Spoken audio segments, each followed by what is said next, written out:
my last video, we looked into if the housing market was cooling down. Most experts are forecasting that we will see a return to normal in the latter parts of the year and towards 2022. Hey guys, my name is Mac Rogers. I'm a real estate broker here in Castro Valley, California. Welcome to the channel. I want to start off by saying that this cool down or slowing down of the housing market that is being predicted is a return to a more normal market and not a crash. And now we have the latest pending sales numbers out from the National Association of Realtors. First of all, let me just give you a quick overview of why pending sales numbers are an important indicator of future closed transactions. This is directly from the National Association of Realtors. The pending home sales index is a leading indicator for the housing sector based on pending sales of existing homes.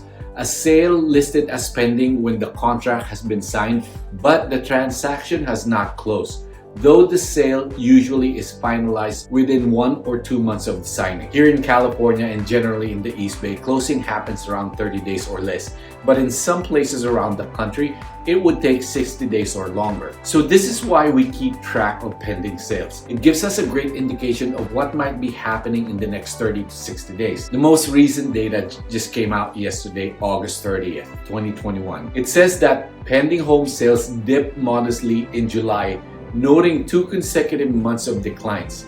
According to the National Association of Realtors, only the West region registered a month-over-month gain in contract activity, while the other 3 major US regions reported drops. All 4 regions saw transactions decrease year over year. The index declined 1.8% to 110.7 in July.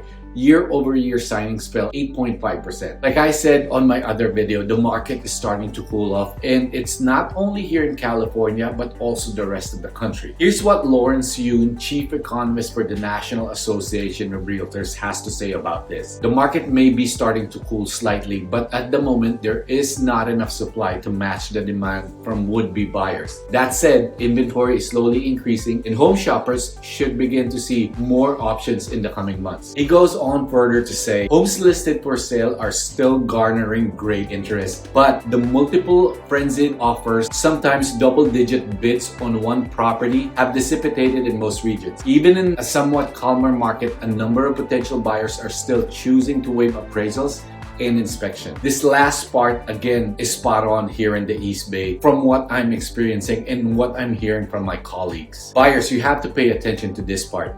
Yes, there are more inventory coming into the market, but still not enough. I'll give you a quick example of how this thing plays out. In one neighborhood, say, usually there's 1 property for sale every month or every other month.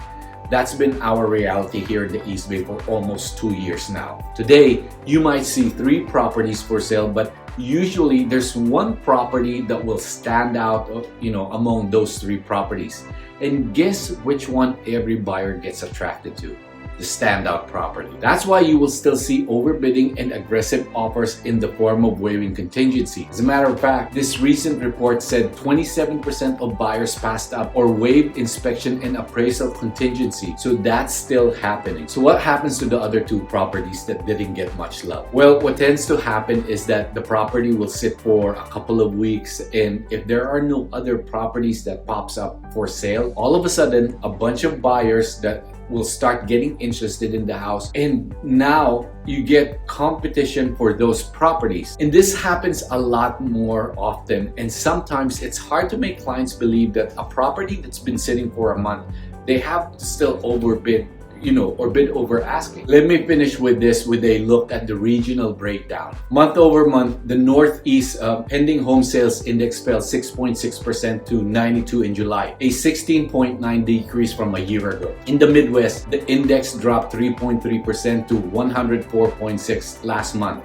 down 8.5% from July of 2020. Pending home sales transactions in the South declined by 0.9% to an index of 130.9 in July, down 6.7% from July of 2020. And as I have mentioned in the beginning, the West region is the only one up. The index in the West rose 1.9% in July to 99.8, but still down 5.7% from a year prior. So this is a bit of good news for buyers. We still have a lot of buyers out there that could not compete and get a house in the last couple of years. While prices might have gone up tremendously in the past 2 years, The good news is that rates are still near historic lows, which balances out a little bit. Also, those buyers that have low down payment or are using FHA loans, you guys are back in the game. Again, don't confuse this cooling off or slowdown with a market crash or a market correction. Not yet, at least. As a matter of fact, the most recent Case-Shiller Home Price Index showed home prices went up 18.6% from a year ago back in June. This is still record-breaking numbers and marks the third consecutive month of record growth in the more than 30-year history of the index. The index further breaks down a separate 20-city index which measures price appreciation in major metropolitan areas across the country. That 20-city index saw a 19.1 increase. Phoenix, San Diego, and Seattle were the biggest gainers out of the 20 cities. Only Chicago didn't have record high prices. Gee, I wonder why.